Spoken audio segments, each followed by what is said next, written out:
Coming up this week on Sporting Journal Radio. We haven't seen any mortality yet. You know, muskies are a little more susceptible to overpressure. And then we're also pairing it, with forward-facing sonar where we can get an idea of what the habitat is they're using. Mika, thank you very much. You're a good one. Broadcasting on the Sporting Journal Radio Network, wherever you get your podcasts or watch on YouTube. Fish on right now. Well, we're here at the 2024 Pheasant Fest and Quail Classic, presented by OnX. Know where you stand with OnX. And our guest now is Jeremy Smith. I fish, I hunt, and always will. It's just a lookout for your everyday hunter, angler, and trapper that's out there. A Fish Hunt Forever production. This is Sporting Journal Radio. All right, welcome to the show. We got a lot to get to this week. Dan, kind of a sad week around here at the Fish Hunt Forever studios. Not the greatest of weeks, not the greatest of month. It's kind of been a tough month for the Amundson puppies. Yeah, we both lost dogs. Yeah. Here recently. Of course, Aggie was a few weeks back. Yeah, about a month ago. And now Mika here the other day. My 14-year-plus old lab, and we'll talk a little bit about that. I got a little slideshow pictures that our YouTube viewers will get to see. We're also going to talk about our public lands. We thought we were done with talking about public lands being for sale. They're up again, and we're going to discuss kind of what we know about that and what you can do to try to discourage our federal government for selling off, they're talking about maybe 3 million acres of public hunting land out there. So we'll talk a little bit about that. We've also got Baylor Short on the show this week, Dan. Yeah, really cool stuff about the musky topic on Leech Lake. He actually has 2 different studies going on. I didn't quite realize that. So we learn a little bit more. We're going to learn a little bit more about those and how anglers can help out. We've touched on it before, but Baylor is a lot smarter than us when it comes to the biology fishing world. So we like talking to an expert about those things, even though you told me to go to Bemidji State for fisheries biology. But guess what? I went to Bemidji State and met people that are doing that. So we just bring them on the show now. Well, I mean, that kind of worked, I guess. Yeah. You use your connections. Yeah, and I actually got to have fun in class instead of wanting to, having to learn what bling blong words are that nobody can pronounce. What kind of words? I don't know. Biology words. Yeah. I mean, it's worked out pretty well. I'm glad you're a part of the team here and you went for communications, wanted to do this. Just think, I wouldn't be that's why you wanted me to go for biology. You didn't want me to work for you. Yeah, you just go work for this fisheries office and then I'll just call you. Well, I know I wanted you to do the same thing, but be smarter. Oh, thanks. That's what I wanted. Well, Baylor, BSU grad student, we'll have him on to talk about, because we had questions. There were some things about this muskie study on leech that we didn't, there's a lot of information out there about it, but not all the information out there. So we're going to try to clear up a couple of things from clipping fins from anglers that catch muskies out there. What should they do in certain situations? And also this other study that's going on that we didn't really know about as well. And he's finding out some interesting things about muskies on Leech Lake that nobody, maybe nobody expected to find out. So we're going to ask him about all that coming up later in the show. We'll have a Lake of the Woods fishing report as well, too. And a couple of things in headlines that we're going to get to in a second. But first, Dan, who are the sponsors this week on the show? Lake of the Woods Tourism. Lake of the Woods is the walleye capital of the world. Plan a trip for this summer to Lake of the Woods at lakeofthewoodsmn.com. OnX Hunt. See private land boundaries, offline maps, and more. Take 20% off new membership with the code SJR20. Haybell Heights Campground and Resort. There's still time to fish Devil's Lake this summer at Haybell Heights. Learn more at haybellheights.com. Tasman Lake Lodge. Catch world record lake trout and giant pike at Saskatchewan Tasman Lake. Learn more at tasmanlake.com. Prairie Sportsman. The new season is over, but you can watch episodes anytime at the Prairie Sportsman YouTube channel or check your TV guide. And Trails End Outfitters, trophy bear, walleye, and whitetails in Saskatchewan. Visit trailsendoutfitters.com for more. All right, we're going to do some headlines right now, ladies and gentlemen. Headlines. And they are brought to you by Tasman Lake Lodge in Northwest Saskatchewan. Season's open. Camp is open. Guests are there. And I've been seeing some big fish pictures coming already from the crew up there. Some big lake trout.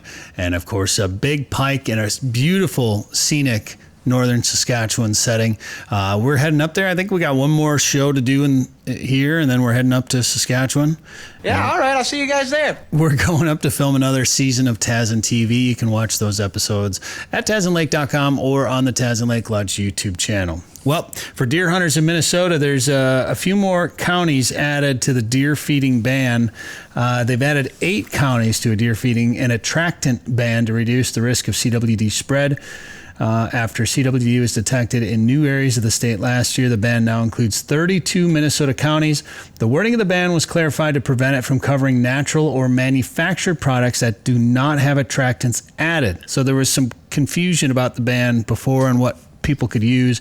This change allows hunters to use items such as non-scented ropes, mock scrapes with no scents added, and other items that were never intended to be covered under the deer feeding and attractant ban. You know, it's funny, some people are mad about this feeding ban, Dan, and baiting ban, but at the same time, a lot of people are saying the DNR doesn't know how to manage a deer herd, and they're mad about how they're doing it. Well, by banning baiting, that's going to make deer hunting a little bit harder. Kind of. It, no, you can't hunt over bait in Minnesota anyways. So, you can, other counties you can put feed out and you just have to clear it before you hunt that area or anything. So 10 days or something like that. It might even be longer than that. I don't remember. But the scent, the other part about that is the attractant, and they're trying to clarify that a little bit. But before it was, and I still would like to read a little bit more into it because, non-scented rope and mock scrapes with no scent. So, Fleet Farm and all these stores sell doe in estrus scent and, all these other, scent wicks that you want to put out during the rut especially, and what's covered, what's not, I think the ones with the scents added now are banned in these 32 counties, but you can still use one that you don't. So you can make mock scrapes, you just can't add scent to them. So your mock scrape's worthless. Well, I mean, that's what is a deer gonna wander around looking for leaves scraped away, but it doesn't smell like anything? Because what's scraped doesn't smell like anything. Yeah, that's a good question. Same thing with a rope. I've never had a deer come chew my pull rope on my tree stand. They go chew on the ropes because of the scent. So. No, but I could see sometimes it's just the location of it too, and the height, and if if a branch is hanging low, a new scrape can get formed there. By deer coming up and licking it and chewing on it or whatever, and there's still potential for them to work without scent, but hopefully they'll get some natural scent worked into some of those scrapes. But yeah, I know what you're saying. So make sure, if you want to look for the list of counties, you can go to the DNR website, or you can read the entire story at our website, sportingjournalradio.com. North Dakota Game and Fish Department's 78th annual spring breeding duck survey was conducted in May. Showed an index of about 2.6 million birds. That's down from 2.9 in 2024 and 3.4 million in 23. It's the 33rd highest on record, but it's it's just down a little bit from the last couple of years. Some of that is wet, dry conditions in the wet cycle, and if there's water on the landscape. So it doesn't necessarily mean that there's fewer ducks out there. They might have just nested in Minnesota or Saskatchewan or Manitoba. It could mean fewer numbers as well, fewer breeding numbers in the state, but some of that is just related to water conditions and what's going on out there. Mallard population estimate was down 26% from last year, and it's the lowest estimated mallard breeding population on the survey since 1993, so not a lot of mallards in North Dakota. That is a bit concerning. Blue-winged teal, green-winged teal, and pintails also had significant population declines, whereas the declines for gadwall, shovelers, and ruddy ducks were not as significant. So let's go ruddy ducks. Yeah, that's what I was going to say. That's great. Widgeon, canvasbacks, redheads, and bluebills showed increases from last year in the survey, and that's interesting. That's something we've talked about on the show before, particularly with John Devney from Delta Waterfowl, and Minnesota has lost numbers of bluebills over the years, but North Dakota's always gone up, and they continue to increase in bluebill production over there in North Dakota, which is pretty wild. I mean, there's a lot of water, so I guess it's not really that surprising. You can read more about the declining waterfowl population in North Dakota on our website at sportingjournalradio.com. Also, public lands are back up for sale once again. There's a bill in the Senate From what I understand, there is not a bill in the House regarding this. There's a lot of people out there, Outdoor Life, I was reading some stuff on. They shared a podcast called Your Mountain that breaks this thing down. I mean, they go deep into the weeds on it to the point where I couldn't, there was a lot of numbers and percentages and things going on. But what they discussed was that in the Senate, Representative Ryan Zinke in the House says this is his hill to die on. He will fight to kill this public land sale, but there's no one in the Senate that will stand up like him. Randy Newberg talked about this as well. He said that it's up to 3 million acres that could be for sale, from 0.05% up to 0.75% of 640 million acres. When they sell it, this is the thing that he brought up that was troubling, that I agree with. When they sell this land, could be 3 million acres, proceeds from that land sale, 5% will go to the state where those lands are, 5% will go to a backlog account for federal lands maintenance, and then the rest, so 90%, are going to go to the federal general fund to balance the budget gap. So these people that cannot create a balanced budget and keep spending money on stupid things are just going to sell these lands and just take 90% to try to help balance the budget. How about you figure out where you're wasting money first, fix that problem, and then you don't need to go sell these public lands to fix the issues that you created. There's a link on our website. Not only is it shrunk, but it's disappeared. I didn't hear any of that. It's a bit like your brain. Not only is it shrunk, but it's disappeared. That's what happened to all the politicians. Oh. Brain has either shrunk or disappeared. So what you can do is talk to your senators, talk to your politicians, your legislators. There's a link on our website. Maybe we'll put a link in the description below if you're watching this on YouTube that you can click and send a message about not passing this bill. So for us, I emailed Amy Klobuchar and Tina Smith. I did get a form response from Klobuchar so far. And I can't really be upset about that since what I sent to her was also a form email. So part of me was like, oh, you're just going to send me a form back? But I guess I sent her one. But the more they hear from you, the more they take into account what you're saying. So it took me 5 seconds to click on this, put my information in, and it pulls up your representatives that need to hear about this issue. It's brilliant the way it's laid out, and it'll just take you a second. Let them know that you don't want them selling off these public lands to fix a problem that they kind of created. So there you go. There are headlines here on Sporting Journal Radio. Sad day for us. My 14-and-a-half-year-old lab, Mika, I had to put her down, which that may be one of the hardest things, for a dog owner. You almost hope, Dan, that, they die in their sleep or something that's quick and painless for them, and you don't have to see them get old and suffer. And, as we saw, she was slowing down quite a bit over the last, especially in the last year. She'd slowed down quite a bit. Her bark had gotten hoarse. She was limping on 3 of her legs, and that 4th leg was getting beat up because of the problems with the 3 other legs. And she was struggling to stand up. And in fact, the other night she was trying to bark and nothing was coming out. I mean, it was, as a dog owner, you hear from other dog owners in this situation, because this is something that many of you watching or listening to this have gone through, and they say, you'll know. And that, as much as I knew, I tried to fight that. I tried to think I was wrong about making that decision to bring her in to the vet. In fact, her last night, I was just looking for signs that I was wrong about it. And, all the signs pointed to the fact that I was right, that it was time. So I thought maybe, Dan, we're running out of time here, but I thought maybe we would just share a couple of stories, some of our favorite stories about Mika. And there's many. And we're going to do a little slideshow of photos, and there's many, many photos and videos of her out there, so we'll try not to go too long with it. And it was hard to pick just a few pictures for this, but just one of my favorite pictures. There's a couple things. Like, I've got pictures of Mika on top of a house.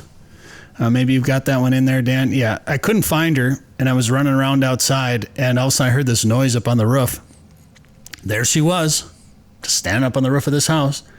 I've got a picture of her on top of my truck. We were out in the Badlands, and I was packing up to come home from a trip out west, and I could hear this noise outside. I'm like, what is going on? I walk out, and she's just standing there looking at me. So proud. You know, she's done a lot of those things that, you know, a lot of bird dogs have done out there, dive underwater for ducks, chase down wounded pheasants from long distances, and, you know, done a lot of the other great things that many gun dogs out there have done. One of my favorite stories was I was out duck hunting in North Dakota one time. I think I was out there by myself. I had a camera with, and I shot a mallard, and was swimming around and diving on her, and I was taking pictures of this, and I was hoping to get a picture of her going underwater and pulling this duck up out. And maybe I got that. I don't remember. The picture that stands out, though, is that at one point, when a duck dives, a dog that's chasing it will spin around in circles trying to find it. Where's it going to come up at? And Mika had spun around and was going the other way, and that duck popped up behind her and is swimming at her. And in this photo, it looks like the duck is actually chasing Mika around, which I thought was kind of hilarious. Do you have that picture, Dan? No. Oh. Did you put it in the folder? I thought I did. I don't think you did. All right. Like, well, thanks. Cool story, bro. Well, whose fault is that? I'll look it up real quick. I don't know if you can add it in, but do you have a story, Dan? Well, you know, so what was cool about Mika is it was 2011 when you got her and your family. So I'd have been 11. Contrary to what people believe, we're not brothers. Right. So my dad is your brother. So in 2011, we'd already had one dog, and my family decided it was time for another one. You decided it was finally time for you to get a dog, and so it was fun that we got sisters. So we had Mika's sister Echo for a few years, for 8 years. We lost her pretty early too. So we had a lot of fun adventures of hunting around North Dakota, hunting around home here with the two sisters. And there were a lot of times we ended up dog sitting Mika when you'd go on a trip. And remember there was one Father's Day. I don't know where you were. Maybe you were up at Tazen or something. And it was Father's Day, and my mom did a nice thing. She made a wonderful, I think it was like a strawberry rhubarb pie for her dad. We were going up to see him later that day.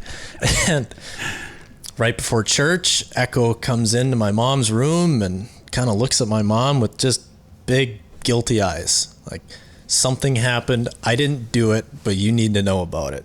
And my mom walks downstairs, and she, for the first time, probably one of the first times in my life, I heard some interesting words come out of her mouth. And there was a half-eaten strawberry rhubarb pie on the counter, and there's only one dog that would do that. And that was the same dog you saw earlier on a roof of a house and a car. She had a hankering for making her way up on a counter too, in a record fashion time for that matter. So she did that. My mom had to stay home from church and remake the pie. And to be fair, this was my dad's fault too, because the pie was safely sitting in the microwave, and my dad went down early to warm up his coffee in the microwave and left the pie on the counter for Mika to eat. So we can't even blame her, but that's something fun that sticks out to me. She got a lot of treats, whether it was rotisserie chickens or brownies or grease from grills. She had a nose. Her one thing, at 14 years old, her nose still worked, and she was going to find things to eat. But just a fun dog to hang around, and 14 years is a good run, but it sure isn't long enough. Yeah, her ears were shot, but her nose and her eyes, I couldn't believe how good her eyes still were. Dan, I'm sharing my screen. Yeah, there it is. So there's that Drake Mallard chasing Mika around. Get out of here, dog. Leave me alone. I thought that was kind of hilarious. All right.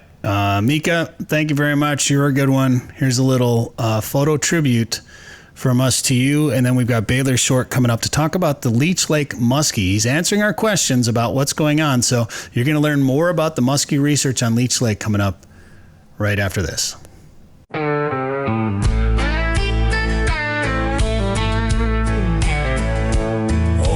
dogs are the best, flushers, pointers, and all the rest. They wait at the door on crisp fall days as you put on boots and strap on the blades. They whine and whimper as the ducks drop in and wait for the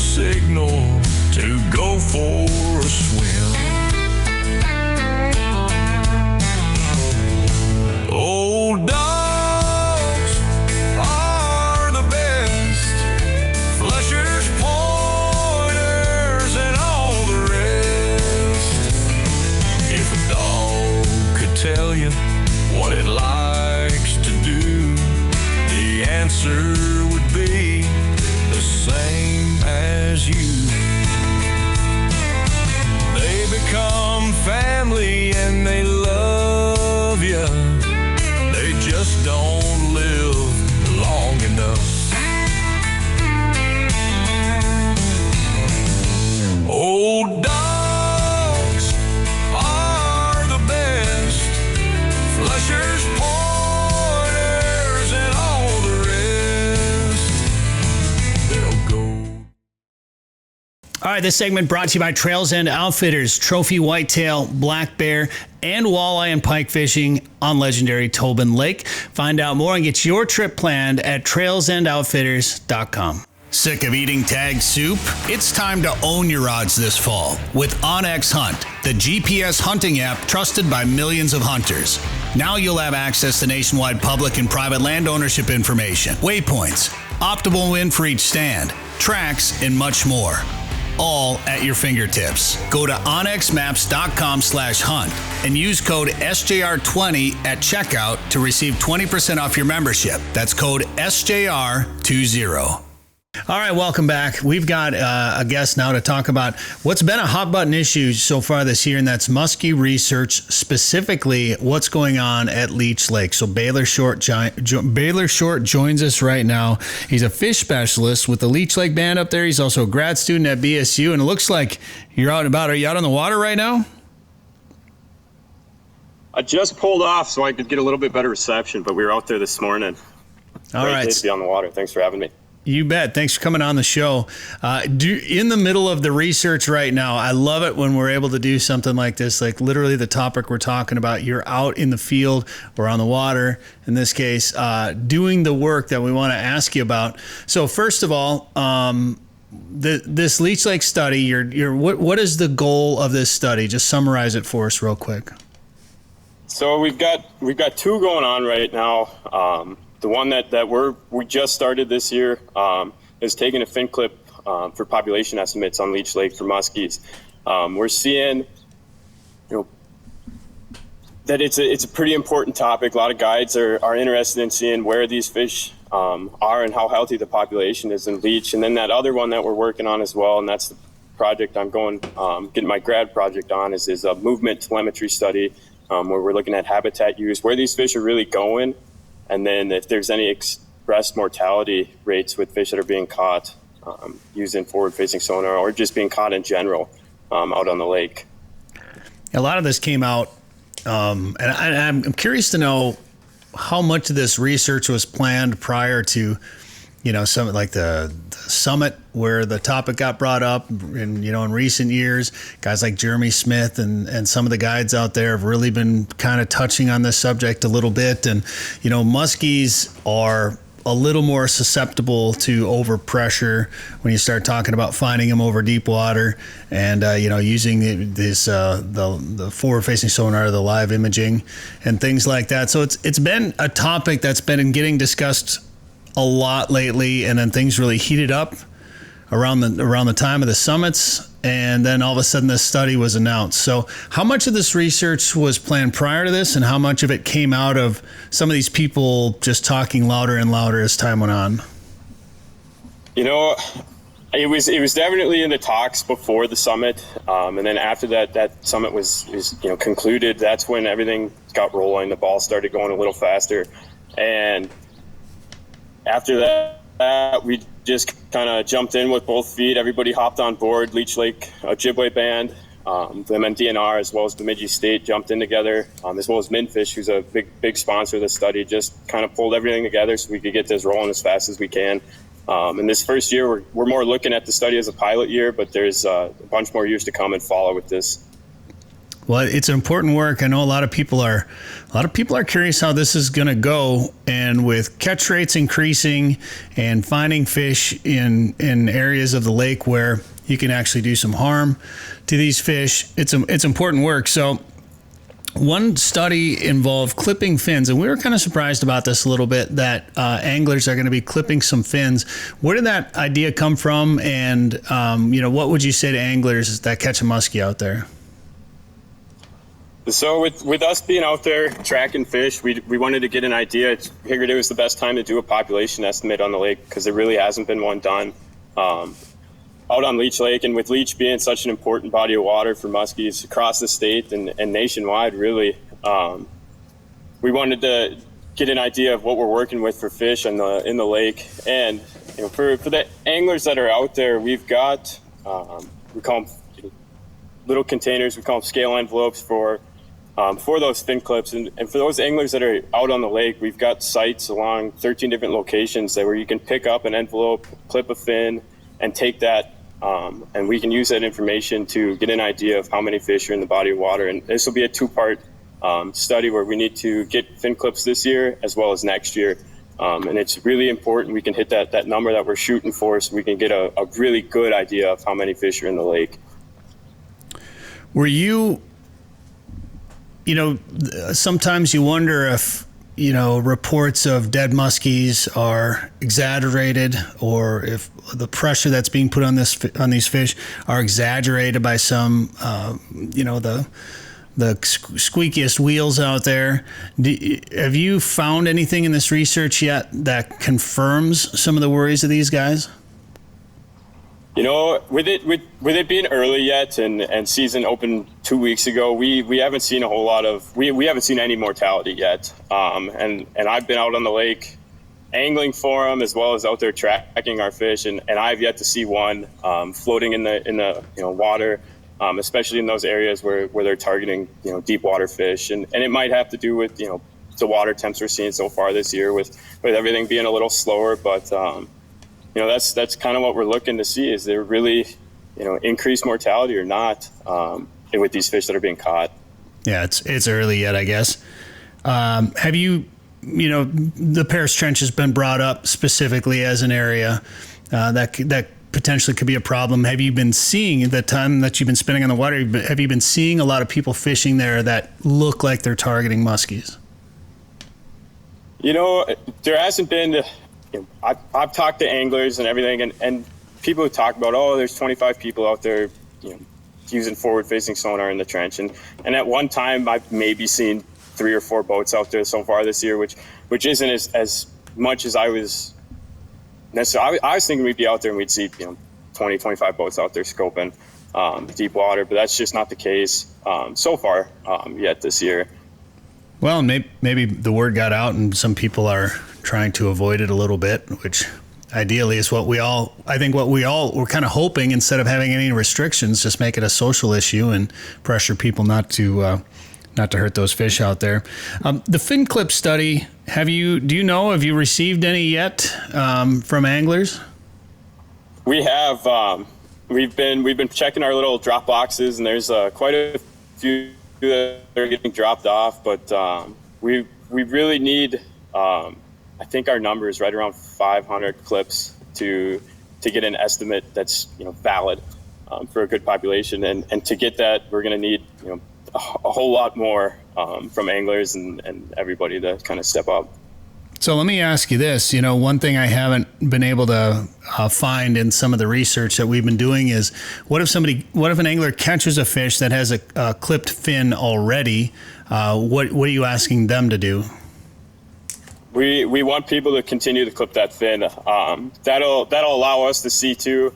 That gives us an idea of how many fish are still in the population. If it's been clipped once, twice, those genetic markers will show up again when they do a genetic analysis to see which fish are which, if they're unique or if they've been recaptured. So if they think there's a fin clip on the fish, continue to take it, turn it back again. We don't want you to throw it back. So we can still use that information from that fish. So are you asking them to clip a different fin then, or what should they do? They can clip the same fin. It doesn't matter. Any fin works on these fish, and it really doesn't need to be much more than a thumbnail size of fin off that fish. And if you think it's on, you see a clip on one fin, feel free to take it off of a different one.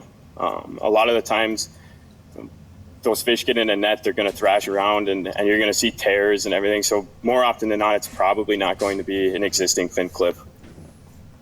Okay, I see. And then you're able to tell based on maybe by where they caught the fish, the size of the fish, and what other information are you gathering to be able to identify that fish so you can say, okay, this fish has been clipped before? So when we turn those fin clips into the geneticist, they're looking for microsatellites that are distinct to the fish, and being able to use the microsatellites and compare them to all the other fish that are been processed, we'll be able to look at it and say these have the same microsatellites, this is the same fish, rather than these two aren't matching up or they're not looking similar at all. So we'll be able to tell if it was recorded more than once or if it's a new fish in the system. Okay. Gotcha. All right, and you're looking for 500 fin clips. So anybody out there that goes musky fishing on Leech Lake, clip a fin, make sure you get it into them. And there's 13 locations to get the envelopes and then drop Yes. the fin clips off at. Okay. All right. I want to ask you a little bit. Go ahead, Baylor. They're spread out along the lake. It's not just one location where they're all at. So. I think you've got the list up on the screen there where they're spread out there. So, and if you're looking for more, you feel free to reach out to me. I can give you guys my contact and we can get them. Sure. And I think we've got that picture on our website too, Dan, I'm guessing. Maybe. You're asking questions that I don't know the answer to. Didn't know that was my job. If we don't have it on there, we'll put it on there. You can check that out at sportingjournalradio.com. All right, we're going to take a break. I want to ask you more about the fin clips and also the telemetry study that's going on there as well. Baylor Short, our guest, talking about Leech Lake Muskies and the research that's being done. More with Baylor when we come back.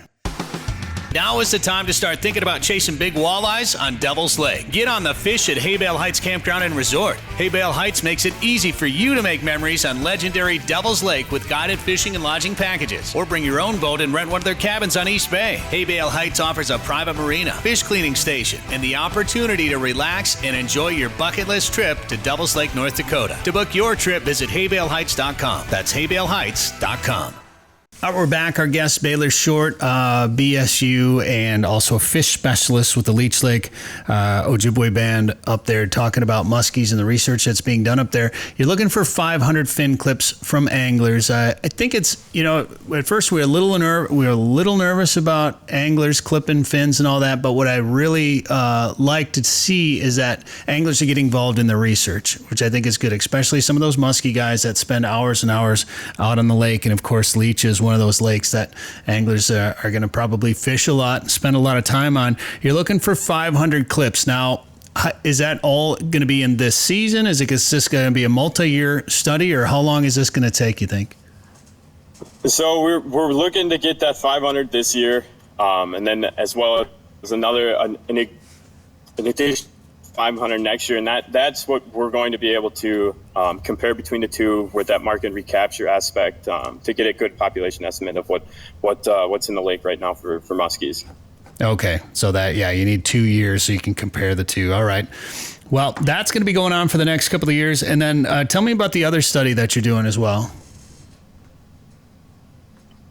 Yeah, so we're working on a telemetry study on the lake as well, and that's looking at movement, habitat use, and then also mortality of muskies in the lake. Right now, we're looking at 17 fish that are tagged with acoustic tags, and these tags are pretty sweet. They're able to, we're able to find these fish in the lake, and from that, when we find them, they actually decode, and we can say, what depth they're in, the temperature that they're utilizing, and then we're also pairing it, with forward-facing sonar where we can get an idea of what the habitat is they're using. So we'll get up close to that fish and locate it, and then we use the forward-facing sonar to pinpoint that exact location of that fish, if it's sitting on rocks, weeds, if that fish is utilizing open water, and then we'll be able to kind of make a map of habitat use throughout the seasons. When were those fish tagged? So we had 15 fish tagged on egg take this spring. So we started, I want to say it was the first week of May, and concluded right around fishing opener with egg take, and 15 of those fish came from that operation, and as well, and kind of the second part with the mortality estimates that we're looking to get or trying to get is angling for them as well. And that'll be kind of our three subset groups, with the fish that are being caught or tagged out of the nets to fish that are angled and being tagged from various depths, and that'll be able to give us an idea of mortality, if they're really achieving mortality or not. It's just kind of something we don't know with mortality estimates right now.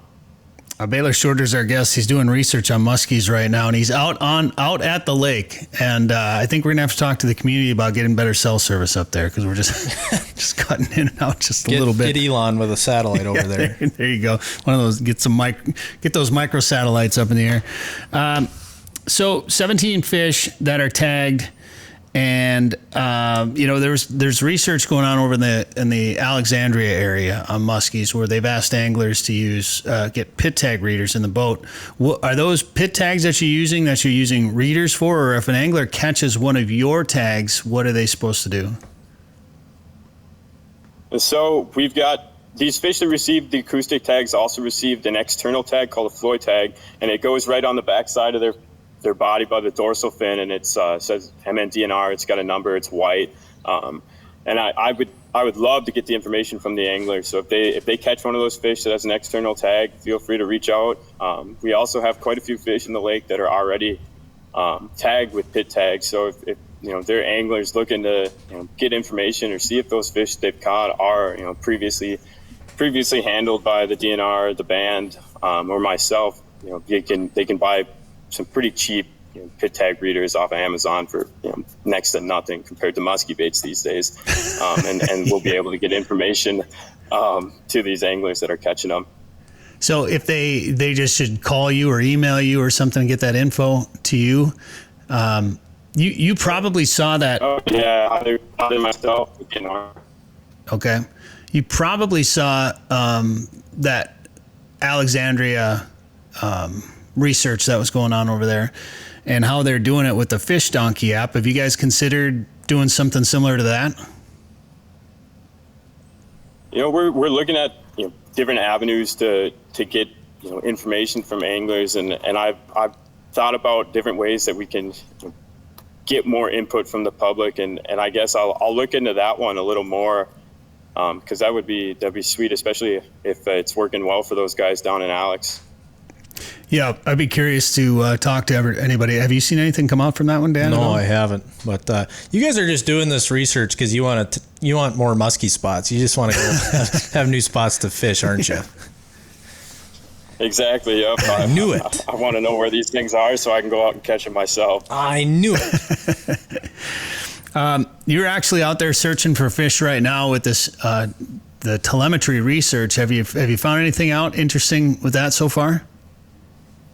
So far we've located, I want to say it's 10 of our tagged fish, and they're moving, that's for sure. They're nowhere near where we let them go from egg take, and it's really cool to see. I mean, 120,000 acre lake, and these fish are traveling.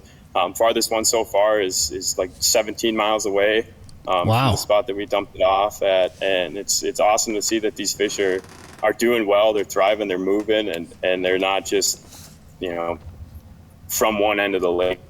They actually traveled quite a distance to get to where they needed to go for spawn.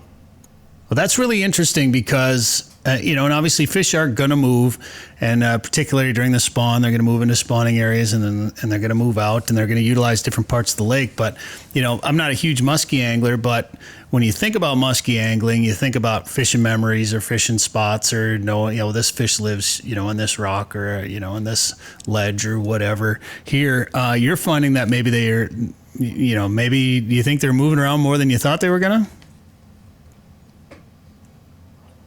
It's definitely looking like that, and I know previous studies have done.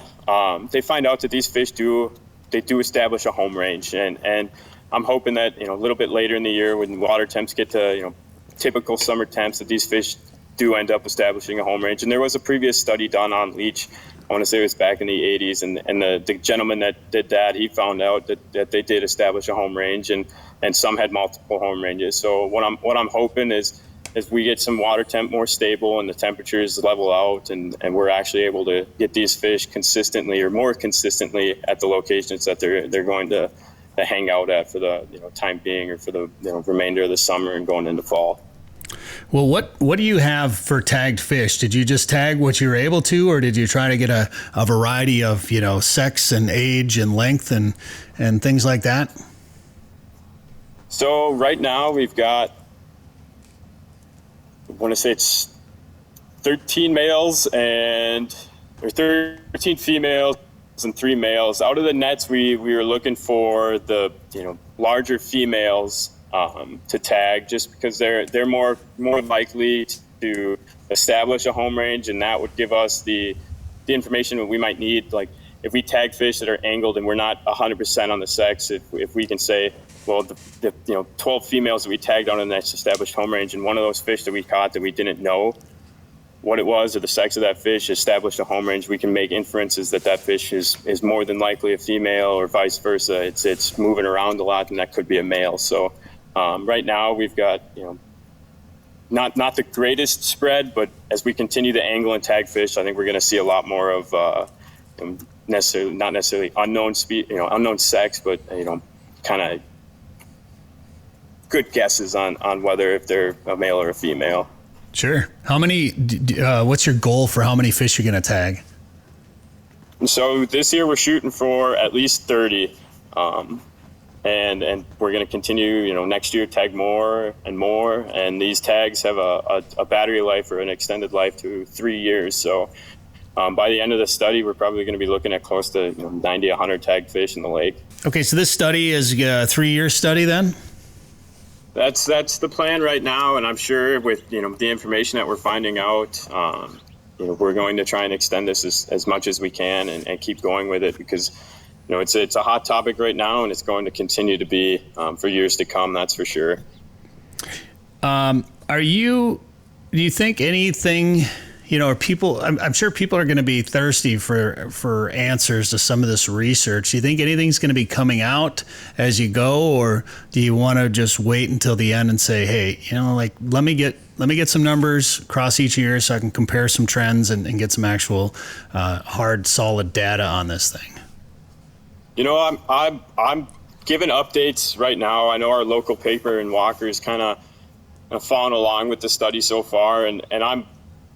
As of right now, I'd like to kind of keep going with what we're doing and seeing what we're finding. We don't have a whole lot right now, so the information that we're gathering right now is just year one data and not a whole lot of concrete information that we can use. So, eventually I'd like to give out to some talks, go to Muskies Inc. chapters and explain to what we're finding and give them the information that we're seeing. But it really just kind of depends on what we're finding and what everybody's good to go with. Where exactly are you finding those muskies that you said you found 10? Could you tell me exactly where? I'm just kidding. So they've got. I'll give you the coordinates later. Okay, good. They've got acoustic tags on them. I mean, like how the equipment you use to listen for those, like how expensive are those things, and how big are they? Would they fit it's in definitely not cheap. Yeah. That it's fascinating. Go ahead. People are buying live scope. I'm sure they could cop out some more for an acoustic receiver. That might be going a bit too far. Like people think live scope is going too far. That's where I draw the line. If you're getting acoustic tag readers for your boat, that's too far in my book. What I think is really cool though too, when this is such a discussion about live scope and forward facing sonar and things like that, and how detrimental it can be. They're making the argument that it's bad for the fish. You're using it for the research to benefit the fish at the same time. I think that's cool. Yeah, it's definitely neat to kind of see what we can do with it and get that information, not necessarily for the bad, but for the good. And really, we don't know if there is a whole lot of bad yet for them. So I can't comment a whole lot on that side of it. Sure. All right, Dan, did you have any questions? Well, you stole my one of the exact coordinates of the fish. Oh, sorry. Yeah. I'm not even a musky angler. And I still want to know. I'd like to become a musky angler. We just don't have them down here. I think if I still lived in Bemidji, I'd be more of a musky guy. But I'll send you some lakes we need to stock some muskies in and see if we can get them to take off in the Minnesota River. There you go. There you go. Perfect. I don't know about that. Well, we'd love to have you back on if you're giving updates out to places. We'd love to have you come back on and give us some updates that we can share with people too. And is there anything else about this research that you want to make sure that we talk about at all, or anything else cool coming up, or anything else you're learning? The biggest thing I've learned for now, or as of now, is that these fish are moving. They don't sit still, and I think that's why a lot of these guys are chasing them. And I think it's pretty sweet that we need to keep this population in the lake steady and healthy. Well, let me ask you this question. You don't have to tell me where you said you found 10 fish. How long does it take you to find one? And then where are you finding them now? Are they, and I'm not looking at this, and maybe anglers are going to take this info and go out there, but I mean, are you finding them over deep water, in deep water, shallow, on structure, roaming? Like, are you seeing anything about what they're relating to? So, and I was quite surprised, and I think it has to do with the year we're working with this year. But I was expecting, from talking to people and everything. Everybody talks about muskies after spawn, they go straight to deep water, and that was just not the case with our fish. They went to structure, whether it was weeds or rocks, and are kind of hanging out in those areas right now where they're in structure, and we've had only one fish that I would confidently say is utilizing open water, and that was like a iffy open water. It's in 20 feet, but it's sand, so I don't know a whole lot of what he's using there. So, but yeah, it's definitely not what I was expecting, and I guess you can't go into any study with ideas where you think they're going to go, so everything's going to change. So it's really cool to see where these fish are using right now, and I'm sure all that's going to change here soon. But it's pretty sweet to kind of see what they're sitting on right now. Well, it's important work, and we're obviously interested in the results. I know a lot of people are interested in this one. It's one of the bigger things that's getting talked about right now, and with technology as popular as it is right now, I'm curious to see what impact, if any, it's having on these fish. So, Baylor short. Hey, hang on. I thought of a question. I'm not sure we covered this. Back to the fin clip, Baylor. There's not really a risk. We talked about it a couple weeks ago on the show that we were kind of concerned about there being a risk to harming the fish on the fin clip. Is that really a possibility at all, or is it pretty harmless for anglers to be doing? Can you really screw it up? No, you really can't. And I tried to get a video for you guys, or for just people in general, of what we're really looking for. And I've got one that I can send off to you guys, and what we're really looking for. And like I said before, you don't need much from the fish's fin to get what we're looking for. So we're not asking that lop the entire fin off, and just it's like a fingernail size of a clip. As long as you just take a little bit and be careful, you're not going to have to worry about hurting the fish any more than a 3/0 hook to the face. All right. That's great. That's a good one, Dan. That was something that we talked about. I'm trying to think if there was any other questions when you and I were discussing this. I think that might have been it, though. Probably. What happens if you see a fin clipped already? Yep. And it was a big one. But we should listen back to our own show, I guess, to show prep for ourselves. Idea. We don't. No. All right, Baylor. And then when this research comes out, is it going to be like published in a paper? Is it going to be given to the DNR? What's the result of this work going to be? I'm hoping to publish some of it, or if not all of it. That's if I can write as good as I think I can. So I know it'll ideally end up in a paper or two with the information that we find out in years to come. All right. Very good. Well, let's have you back on when you find out some more information about what these Leech Lake Muskies are doing. Baylor Short, appreciate the time today on the show. Thank you again for having me on. If you want to catch a big walleye, go where the big walleyes are. Lake of the Woods is the walleye capital of the world, with a variety of resorts and lodging facilities offering full-service fishing. Lake of the Woods is also home to sturgeon, sauger, perch, trophy pike, muskie, smallmouth bass, burbot, and more. Plan your trip to Lake of the Woods today. Go to lakeofthewoodsmn.com. That's lakeofthewoodsmn.com. All right, now we're going to head up to Lake of the Woods to check in with Joe Henry. Joe, how you doing there? Hey, Brett. How you doing, buddy? Did I hear you have a 16-year-old dog there, Joe? I do have a 16-year-old dog, and I have one that's quite a bit younger, and I kind of kid around about it. And by the way, my condolences to Mika. We've talked off here quite in detail, and I had a chance to spend many a media trip with Mika, and the care that you gave Mika. As in the older days, you'd lift her up the steps, carry her up the steps. If we're at a cabin that had steps, and you for people that don't see the care you gave Mika, she hit the lottery, Bret. And I know it's hard, but boy, you took good care of that special dog. Yeah, I got 2 dogs too. I always said to myself, when I get married, I'm going to get myself a couple of hunting dogs. Well, I got a Shih Tzu Bashan and I got a Yorkie. Can we say that on the radio? I don't know. Can you say that battle? But I do love them, and they do hunt. It's just they don't hunt like your hunting dogs hunt. What do they hunt, Joe? Well, they hunt me. They hunt their stuffed animals. I tell you, little Tula, she's a Yorkie. They were. My understanding is they were bred to rid areas of rats and stuff over in Europe. And I'll tell you, instinctively, when she grabs one of her stuffed animals, she shakes the living heck out of that thing. And if there's a squeaky in it, she'll tear that thing apart and get that squeaky, and she'll put a hole in that squeaky. I worry that she's going to swallow it. So now we've learned to not get any kind of stuffed animals because she will tear them apart. So we get these tough rubber pigs, and they still squeak, but you can't get into them. And we got a whole pig pen around here. I think I got 5 of them.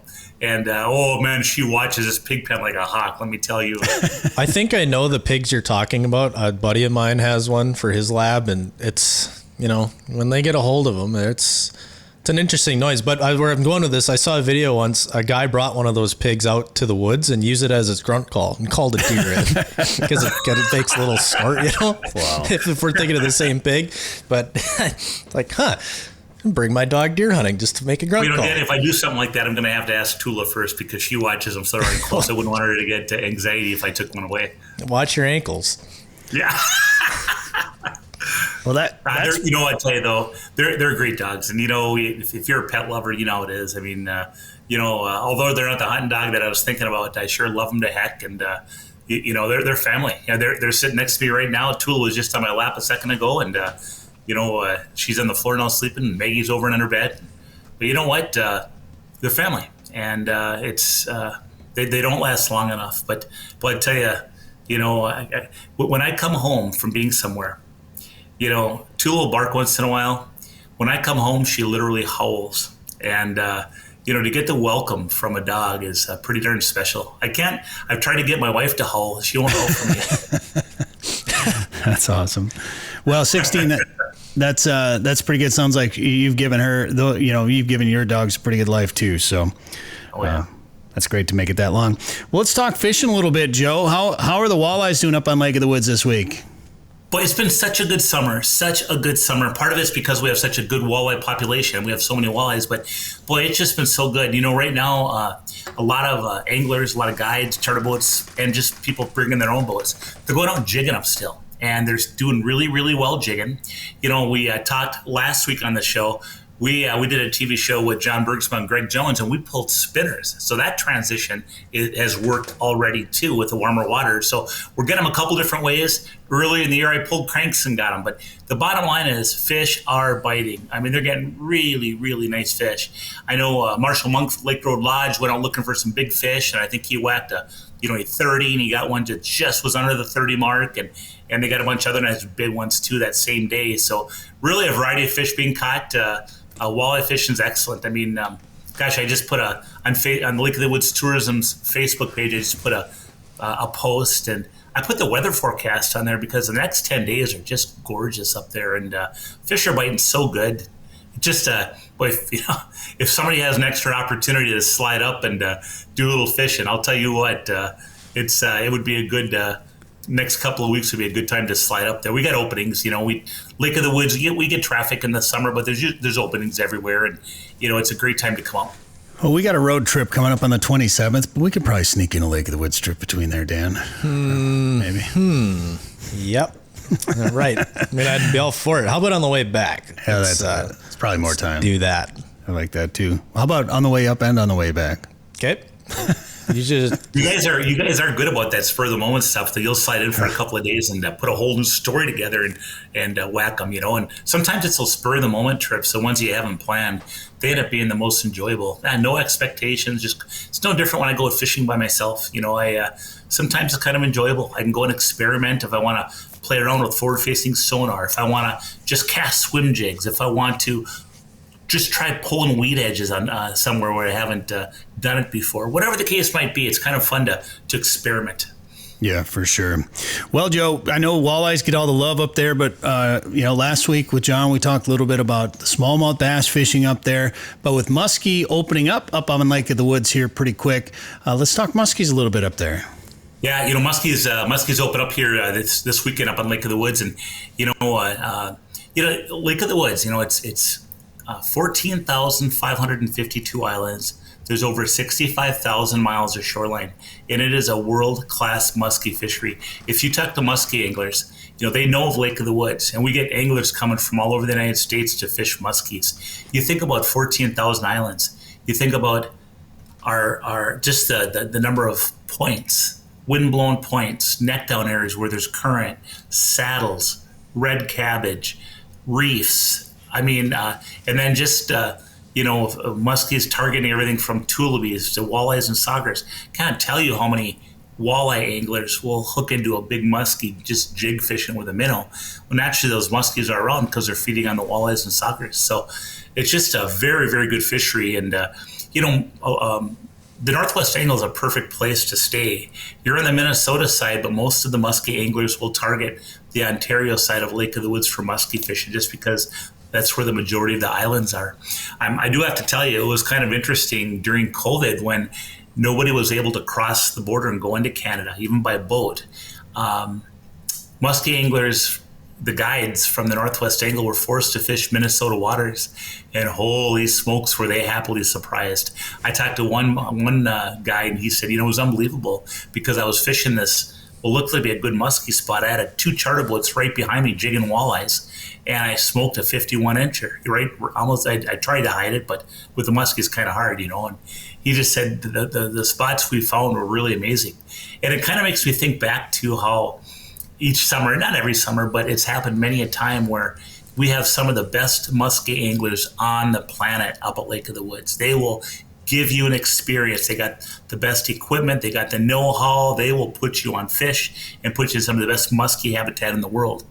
But it's interesting how so many summers that you'd hear the biggest muskie caught for the summer was some family that went out walleye fishing for the day. They came home and ate for supper and they thought, let's just go around our own island here for the evening bite. And maybe they were casting something simple like a MEP spinner or a spinner bait or something. And they smoke a mid-50s walleye, 50-inch walleye. And it happens all the time. It's a good muskie fishery. A 50-inch walleye. Did you hear that, Brett? 50-inch walleye. Man, we really got to go to Lake of the Woods. Wow. What are we doing? Did I say 50-inch walleye? Sure did. I said walleye. I said a 50. I meant to say 50-incher, and I was referring to. Now, if you want to get a 33, maybe 34-inch walleye on occasion, this is a place. But otherwise, those 50-inch muskies. And yeah, 50. There's a lot of force. The other thing too, guys, is the water's stained. So when you bring that lure to the boat, a lot of fish catching happens on that figure 8 right by the boat. And you can't almost see those muskies falling because of that stained water. I mean, when you see them, they are on you. Well, we're planning on coming back up for sure later this summer because we're going to film some of the sturgeon research that's going on up there. And Joe, sturgeon are closed right now, but they're opening back up July 1st. Correct. Yep. And I tell you, I talked to a lot of people now. Sturgeon's becoming more and more popular even in the summer. And some of the groups I talked to are like, hey, man, I'm looking forward to going on the Rainy River for 3 days. We're going to fish sturgeon. We're going to soak some night crawlers. You anchor up, you sit back, and you relax. You watch the wildlife around you. You soak in the sun. It's small water. It's a small, slow rolling river. You got a combination of really cool resorts with good food and bars around you. And then when you get a river a little bit, you got areas of wildlife. And it's just kind of a cool atmosphere. And I can see why they gravitate towards that because it's so relaxing. Well, and I think a lot of muskie anglers are making the switch over or at least spending a little bit more time sturgeon fishing because your success rate's a lot higher, your gear expense is a lot lower, and you can go to a place like the Rainy River. It's unreal. You know, we did some fishing with Jessica Berg Coleman here recently, and she was talking about her mom, who's a big muskie angler for a long time, and now she fishes sturgeon quite a bit. And I think she said she spent 11 days on the Rainy, did an 11-day trip, I think, 11 days straight or something on the Rainy this year, sturgeon fishing. So I think you're seeing a lot of those big fish anglers switching over to start targeting sturgeon.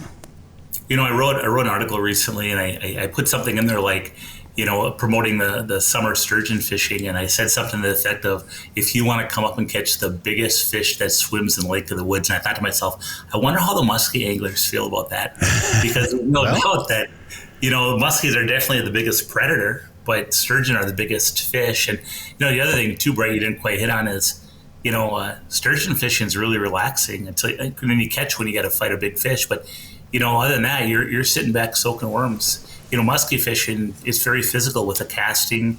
You got to be out there at dark 30 oftentimes, and at least you want to be. You want to take advantage of those bite windows, and just a different game, you know. Well, if people want to come up and muskie fish, sturgeon fish, or of course walleye fish Joe Henry up at Lake of the Woods, what should they do? Check out our website, and that is lakeofthewoodsmn.com. Sporting Journal Radio is a division of Makaba LLC. If you've got a question, comment, or story idea for us, send us an email. Go to sportingjournalradio.com. While you're there, you can learn how to advertise on the show and visit our store for hats, hoodies, coffee mugs, and more. Go to sportingjournalradio.com.